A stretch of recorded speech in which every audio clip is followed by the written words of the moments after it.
I've filmed this vlogging footage several times, but I've never used it. I figure I'll film one more. Maybe I will use it. Hi. Say hi, Pa. Hi. Say hi.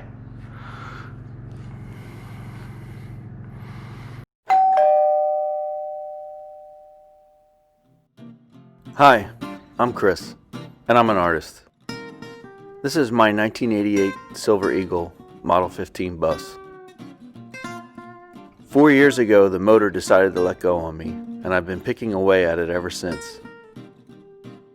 Here at my shop, you never know what jobs, projects, or shenanigans I'll be up to. So follow along with me as I try to get this bus back on the road and get into future projects. This is 11th Hour Custom.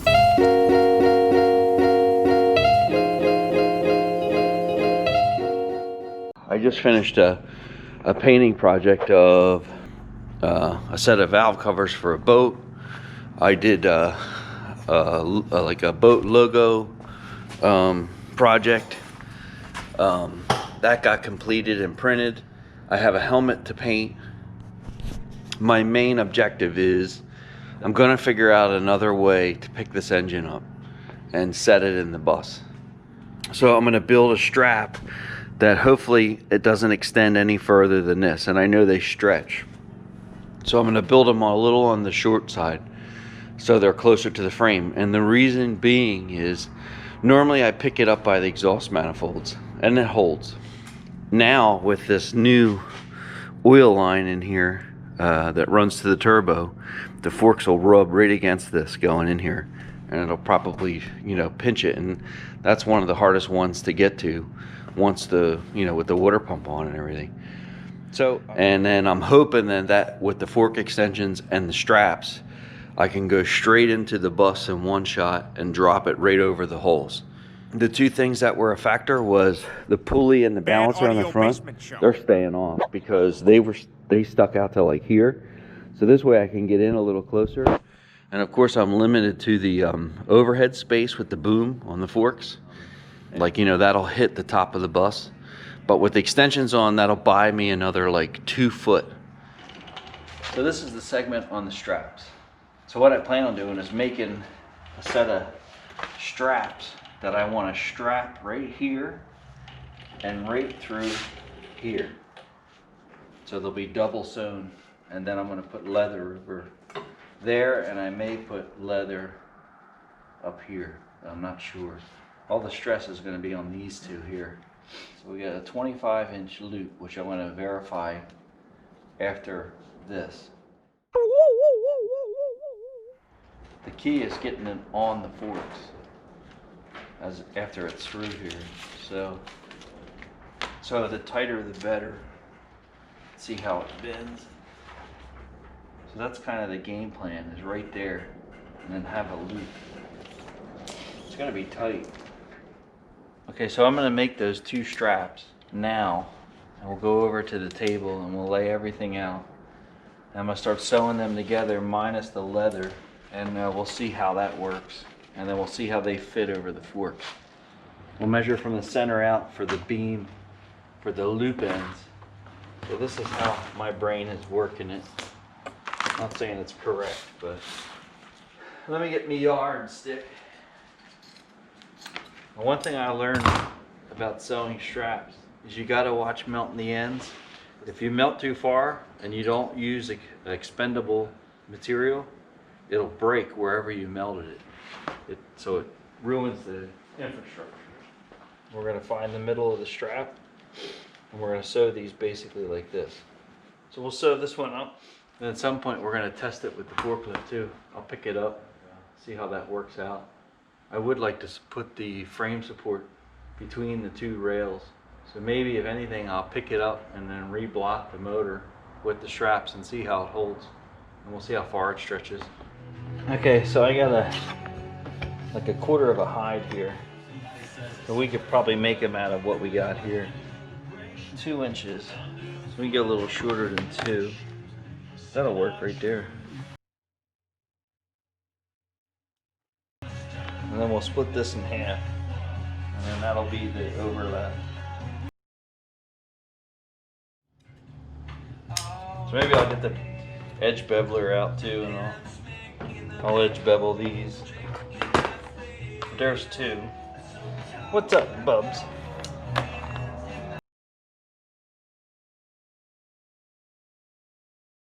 So that's one. I marked off my sewing area. I'm not going to sew this in place as of yet. I'm going to box off the insides, and then this will be last, and we're going to sew the outside of this. So I'm going to do some square boxes, X's, all the way up to these lines and across, and then I'll sew the leather on last. We'll see what this old machine can do.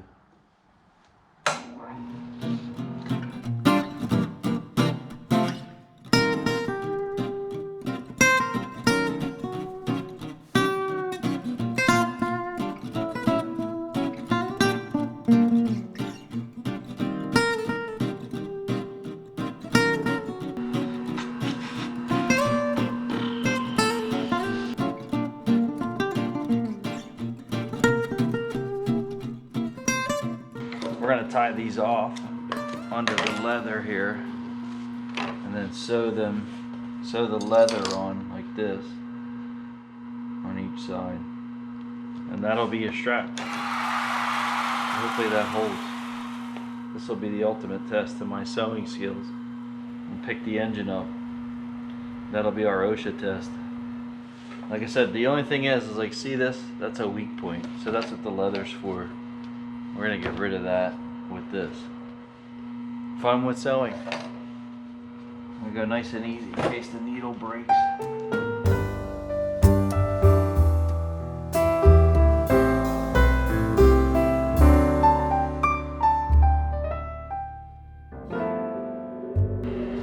Nice and easy. This machine doesn't reverse. That's alright, it does the job. That's all that matters. Pull this thread while I walk away. Watch me come undone. Alright, cool. That's it. Melty melt. There you go, one strap. So let's go see how it looks on the frame, because this is a rear strap. So this is the rear engine area. And the game plan is stick this like this. So all we do is put the forks in like so. And I think that's just enough. The only thing is, I don't know strength wise how strong these are. Can you imagine driving outside and dropping this pig? That's why I'd like to put the cross support on. So I may lift this up and block it somewhere else, and then put the support beam on. So that way, if God forbid it sets on the ground, it's going to be sitting on the I-beams and not on the oil pan. All right, we're going to run a little test on these straps. Make sure they still fit on the extended forks. And if they do and there's space, then I may strap the loops with leather just to keep them chafing from the corners. All aboard!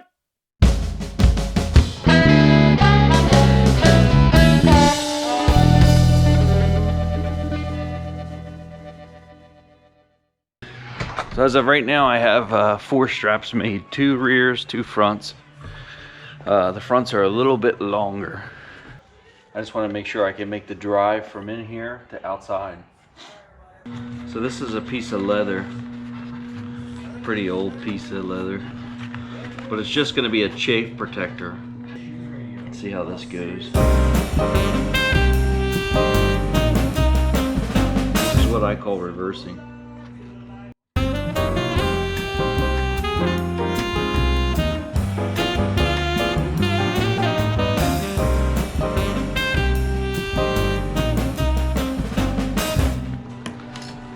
Okay, that's 1. I have 7 to do. Worst case scenario is it chafes on the corners of that steel, and that's more than enough. So new day. These straps are done. These are the lifting straps, and hopefully today we'll do a test on if they're going to hold up or not. Because what my plan is with the fork extensions, so that I could set it exactly over the bolt holes. And from what I remember and from what I researched through my videos of pulling the motor out, is that I had to drag it out all the way until the end of the frame and then pick it up. Because, you know, and it may be the case I may have to set it and move it, and I really don't want to have to drag it back in place, and I don't want to dent the top of my engine bay. First and foremost, I don't want to destroy the paint. You know, I could easily have put rigged chains on each one of these corners and done it that way, but it would destroy the paint job. And, like, you know, what's the point of doing it at that point, just because the engine's in? So what's it take to, you know, it took me an afternoon to make those straps. Big deal. I'm trying to focus just on the motor and button the engine up enough that I could throw it in there and not worry about the weather getting to it. So I'm going to go over all the mounts, all over the bolts. I made myself a list of things I want to do before it gets outside. As I think of things, I'm going to keep adding to the list.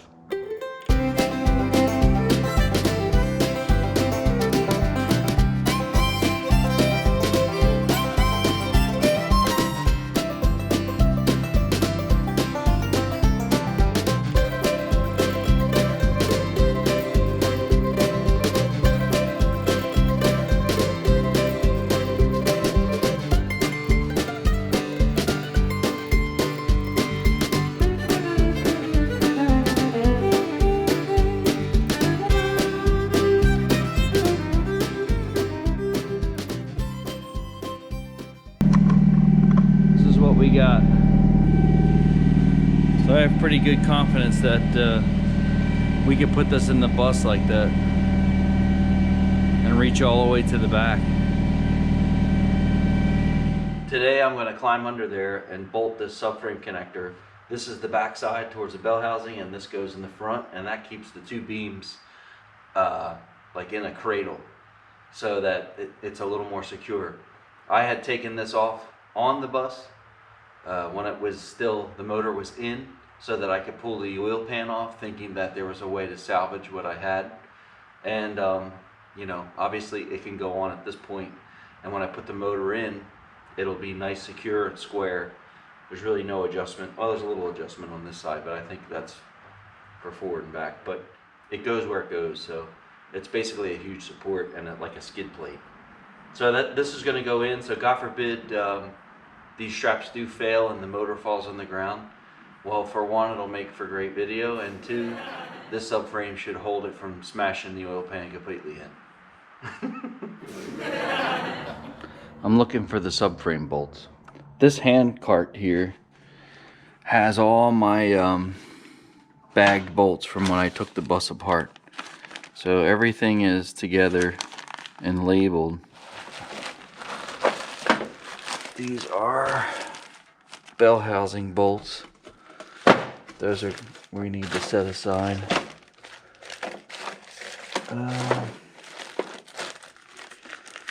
Engine subframe. So there we go.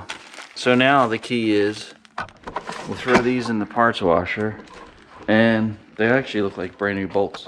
But I'm going to see what they are, and if I can put new ones in and I have them, I'll put them in. I did a little preliminary rigging. So I put a couple of blocks in there, and I'm trying to get the holes lined up. This side's on a jack. When I try to get it jacked in place, I can't believe I took this down by hand. I'm going to jack it up in place and then put some bolts in it, then tighten it up. I'll do as much heavy lifting with the jack as I can.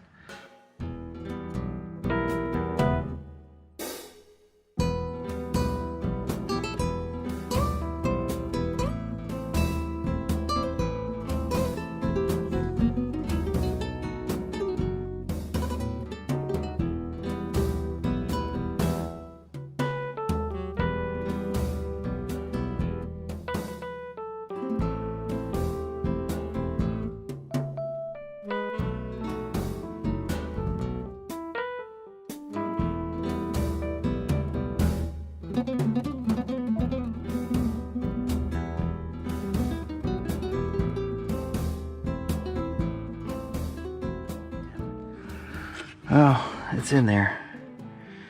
Like ragu. What we're doing is just buttoning up holes so we can put this outside. So that is a drain hole for antifreeze, which takes one of these petcocks here. And this hole I know I tapped. So, at least I should say I chased it, I didn't tap it. Alright, I'll button up the bottom end. I won't have to climb under here, hopefully. Hopefully today, we're gonna put that engine in. It's been a long time coming. Now I still have some things I have to do, and I got a list right here of stuff. So I've been crossing things off as I think of them and go through the list. So number one, we're gonna go through the injectors and double check the timing according to the book. The antifreeze line can wait. Plug all the openings because I'm not making the I'm not gonna permanently mount the thermostats. My main focus today is get the motor out of here, get the things done that I can get done in the shop. The rest of it I'm gonna do in the bus and just keep moving forward. I wanna make sure that the engine is somewhat airtight just because of condensation. Now, in my mind, having it outside is gonna keep me moving forward until it's done. So after the motor's in, I'm gonna throw all the filters on just to have those openings closed and just go over things. And my main focus is to bolt the trans and the converter on and bolt the motor in the frame. And if we can get that done today, on top of these other things I'm gonna go through, then it was a major accomplishment today. So, and I got to clean up the torque converter because it's been out in the weather and it's rust, and I'm gonna scotch brite that off with the wheel and then grease it up so it doesn't rust completely back up, and then that way it's not mating to a rusty surface. Number one is going to be the injectors right here. Oh wait, this is done. The governor's done. This will be 2, 3, 4. Then we're gonna transport it. It'll feel like a huge weight off my shoulders, and not only that, but it's gonna make a hell of a lot of room in the shop. Anyways, so let's get rolling. Yeah, let's get rolling. What do you say, Pa? Pa? There's where Polly's sleeping. So I just wanted to show, this is my injector tune-up kit, a snap-on kit. And this is the stick we need, 1.484. So we're gonna see if that's what this motor is set up at. And I would guess if it is on the money, there's no reason to mess with it. I have one injector that concerns me, which is this front one's a little sticky. Oh, no. It hangs up here and there, but before the motor starts, I'm gonna make sure it's freed up. I don't think it's gonna be a problem. Once there's fuel going through them, they should get right to business. And this one's just slightly out of adjustment. So that was the 8.4 stick. And this is the 1.480. And that one's barely touching either. There should be a very slight drag on it. Each one's been about a quarter turn to a half turn to be on the money. So we're just gonna give this a little bump up. And let's see where we're at here. As soon as I feel it hit like that, so now this one's hitting the keeper, top of the valve there. So that's the 8.0, right? Now here's the 8.4. Now it's just dragging on there. So I'd say that's good. I'll hold the push rod in place with this wrench.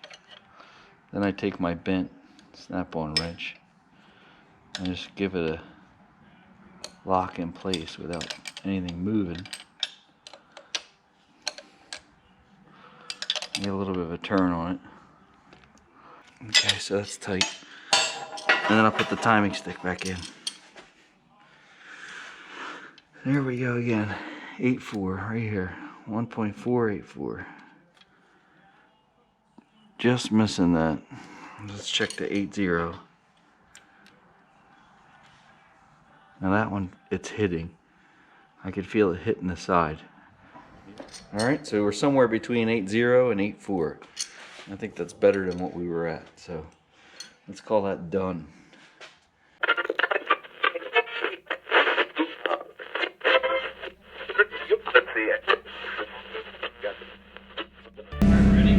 You want me to close the garage door?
Over here you're gonna hit.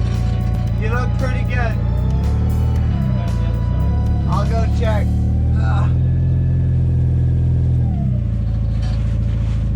That way a little bit. Go to your left a little. Other way, back.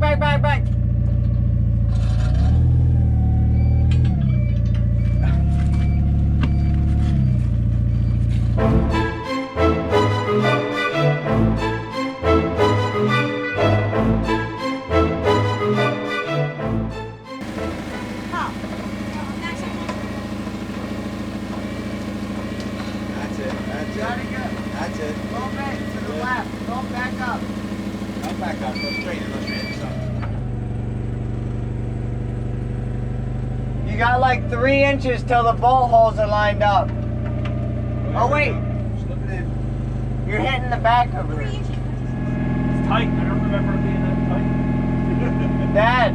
Yes, sir. There's like 2 inches to the bolt holes. Yeah, that's what I was saying. Look, there you go. It's going in now. Oh, whoa. What? You're hitting this. What is it?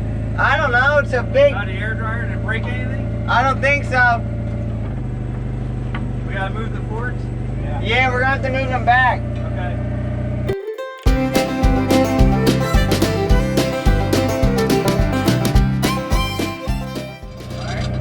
Yep.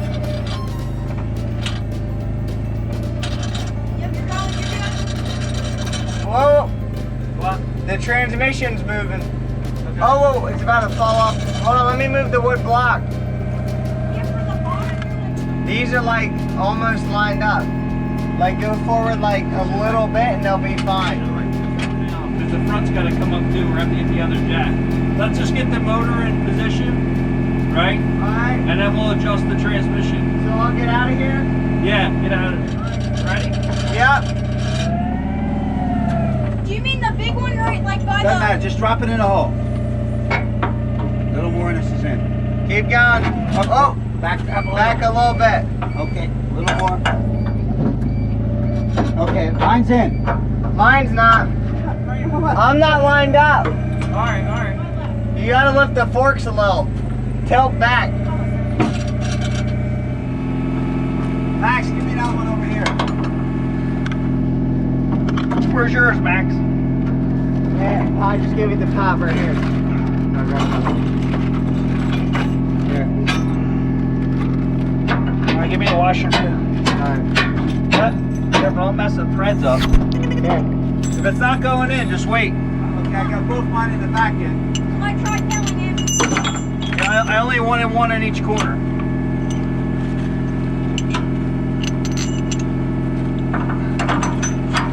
Alright, that's good.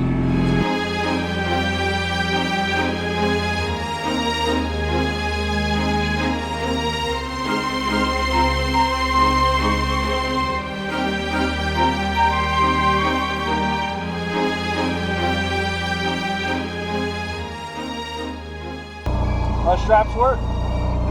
Thank you. 4 years.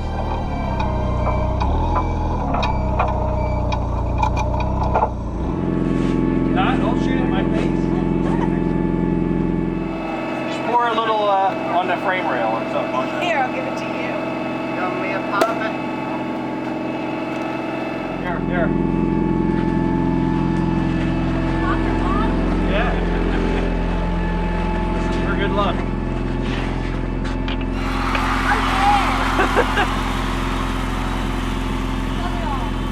Your Corona-ness off of the bottle. Good job, guys. You want me to stop this? No, Keep it running. this is quality stuff. This is what this is Well, called. that and the The empty hole is finally filled. I honestly feels like it was just yesterday I pulled it out. Like looking at it in there. Oh, real? Yeah, because it's been so long that it wasn't in there, but once it's back in there, it feels like I just pulled it out, doesn't it? This is one of the best Memorial Days I've had. Oh, yeah. What a holiday, huh? Yeah. And look how much room there is in there now. There's one whole motor gone. Oh, yeah. That's a remarkable day. You know, if we can get the transmission bolts in tonight, you know, like get that started while you the want me to jack. get back under it? Oh no, not yet. We'll take a little break. And taking a break, they did. They celebrated their success for almost 15 minutes. And then they put the transmission bolts in.